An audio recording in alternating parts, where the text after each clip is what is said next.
I'm joined by Vanderbilt catcher Jason DeLay. Jason, this is his third year on the Cape, last two for Bourne. I was kind of curious how you chose Cotuit over going back to Bourne. How did that process work out?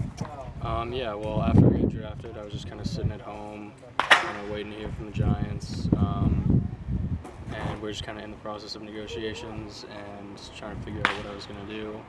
And I just kind of figured it would be better to be up here playing rather than sitting at home. So I actually got the call from Mike Roberts and drove up here 2 days later, and here I am.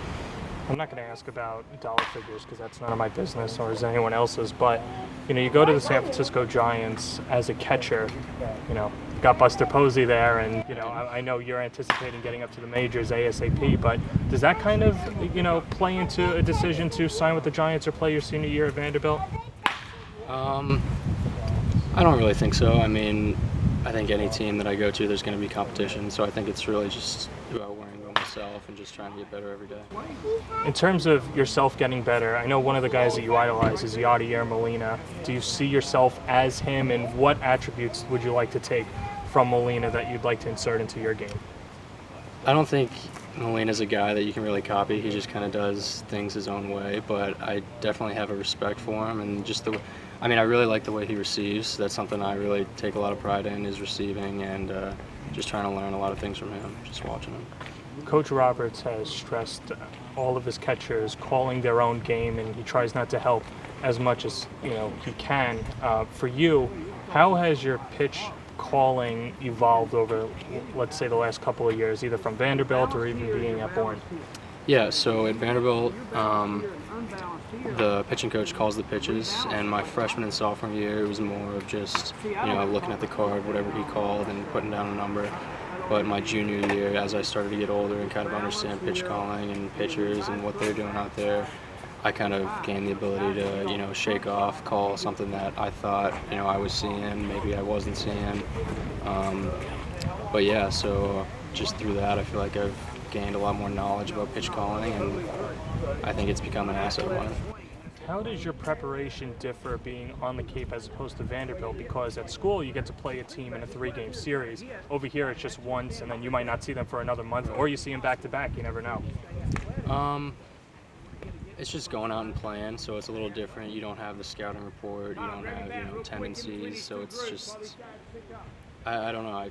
It's just kind of it's got a different feel to it, and it definitely takes a little bit of adaptation, I'd say. How difficult can that be, though, come second time through the order? Because the first time through the order, you might have hitter A chases a fastball outside, and then at bat B, maybe you want to go there, but he's expecting it. So how does that change? Right, you just don't know. And another thing is not having caught any pitchers before. You don't know. After a while, you kind of start to figure out what they're doing, but you don't really know certain things. What they're doing when they're going good and what they're doing when they're going bad. So it's tough. It's not certain how long you're going to be here. We've already had Jaron Kendall in Cotuit. Kyle Wright was supposed to be here. You actually roomed with him. So for the Kettleers fans out there that wanted to know Kyle Wright, who is going to Team USA, can you shed some light on maybe your friendship with him or what he's like as a person? Yeah, so I was a roommate with him and road roommate, so I spent a lot of time with him. He's a great guy, and he's probably one of the best pitchers I've ever caught, just from a stuff standpoint, as far as movement, and I don't know, he's really, really good. You're only going to be here for a couple of weeks if it's up to you, and you obviously reach an agreement with the Giants, but what are you hoping to improve on and hope that maybe the Giants are here, they see, or anyone else sees that you can add to your game in how many days you're going to be here? I'd say consistency of hitting. That's definitely something that I want to focus on. I feel like defensively, obviously I can always get better, but defensively I think I have a good, solid base back there. But definitely offensive consistency for sure. All right, Jason, thanks for the time. That's Jason DeLay. Starting lineups coming up right after this.